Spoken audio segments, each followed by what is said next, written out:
Hello and welcome to Peza Horror Stories. Today we have a very special horror story, so relax and hear it deeply. This chilling account was sent in by Ethan from Kansas City, Missouri. He swears that what you're about to hear really happened to his uncle back in 2019. At that time, Ethan's uncle was in his early 30s, unmarried, and working the kind of job most of us would never want. He wasn't a paramedic. Not exactly, he was an ambulance driver. His main responsibility wasn't saving lives, it was transporting the dead, bodies from hospitals, accident scenes, nursing homes delivered to funeral homes or county morgues. It was thankless, unsettling work, but it paid well enough, and like many jobs where people are surrounded by death, he had learned to harden himself to it. That's what he thought, anyway. The journey begins. It was early May 2019, around 2 p.m., when his supervisor called him with an assignment. Drive from Kansas City to St. Louis, pick up a body from a hospital there, and bring it back before morning. It wasn't unusual, long drives were part of the job, and there was even talk of a little bonus cash slipped under the table for completing this particular run. By 7 p.m., he had arrived in St. Louis. The hospital staff handed off the body, zipped in a bag, strapped securely onto a stretcher. He rolled it into the back of the ambulance, locked everything tight, and began the return journey. For the first few hours, everything felt normal. Highway radio, darkness setting in, but that normalcy was about to be shattered. The wrong place to stop. Around 10 p.m., exhaustion and nature caught up with him. He needed a restroom.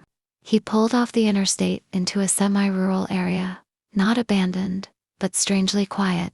There were still some stores lit up in the distance, cars occasionally passing by, but down a narrow side street, lined with overgrown oaks and scattered trash, he found a dark corner to relieve himself. What he didn't know was that the very tree he chose was no ordinary tree. Locals later whispered that people avoided that spot, that strange noises were heard near those oaks after sundown. But he didn't know any of that. He zipped up, walked back to the ambulance, and drove off. It was already 10:30 when his headlights cut through the empty road ahead. The voices. To stay awake, he flicked on the radio. A soft country station crackled to life, familiar, comforting. But after a few songs, he began to notice something. There were voices behind the music. At first just whispers faint enough to dismiss as static, but they grew louder, clearer. Sometimes it was a man sobbing. Sometimes a woman shrieking in pain. Sometimes, most disturbingly, a child laughing. The sounds overlapped, twisting into each other, unnatural and wrong. His throat went dry. His fingers tightened on the steering wheel. He shut off the radio, but the voices didn't stop. They were still there, now echoing all around the cab. The missing body. He dared to glance in the rearview mirror, and what he saw nearly stopped his heart. The stretcher in the back was empty. The body was gone for a moment. He couldn't breathe. He swerved violently, slamming onto the shoulder, gravel spitting under the tires. He flung open the rear doors, his flashlight beam cutting through the dark interior. Nothing, no stretcher, no body. Just silence and the faint smell of antiseptic and rubber gloves. Panic surged through him. How could an entire body vanish? Did it fall out? Did someone steal it? He retraced the road, driving back slowly, scanning the shoulders with his high beams. Mile after mile of empty asphalt. No sheet, no body. By midnight, sweat was dripping down his face despite the cool night air. Something holding the ambulance. Finally, he gave up and returned to the highway, determined to reach Kansas City and explain somehow. But the ambulance wouldn't respond. No matter how hard he pressed the pedal, the speedometer needle wouldn't climb past 20. It was as if some invisible force had hooked itself onto the vehicle, dragging it backward. Then with a shudder, the engine died completely. Headlights flickered out, and the world went black.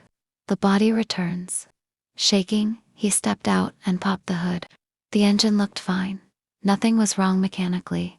Then he heard it, the creak of metal hinges. His blood froze. Slowly he turned. The back doors of the ambulance, the ones he had slammed shut minutes earlier, were wide open, and inside, the body was back, wrapped neatly, lying on the stretcher, exactly as it had been when he left St. Louis. Only now, the sheet seemed damp, as if something wet, Something warm had seeped through from inside. He staggered backward, whispering the only prayer he could remember. The passenger. With trembling hands, he locked the doors, climbed back into the cab, and tried the ignition. This time, the engine roared to life instantly. Relief washed over him. Maybe it was over. The cushion depressed slowly, as though someone unseen had just sat down beside him. The air grew heavier, colder, and then came the sound, breathing, slow, heavy rasping breaths. Right next to his ear, he couldn't take it. His vision blurred. Darkness swallowed him. The aftermath? When he opened his eyes, he wasn't on the road anymore. He wasn't even in the ambulance. He was lying in his own bed, his mother sobbing beside him. Ethan and other relatives standing over him, praying. He had been unconscious for 4 days. The doctors said he had slipped into a coma. But that wasn't the worst part.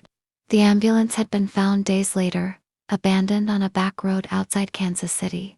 The rear doors wide open, the stretcher gone, and the body he was transporting never recovered. The Shadow Man. For months afterward, Ethan's uncle was never the same. He would wake in the middle of the night screaming about a figure in his room. He said it was tall, impossibly tall, with arms that stretched down to the floor. Its skin blackened, charred, and cracked like burnt wood. Its eyes nothing but hollow pits. It would stand in the corner, watching, waiting.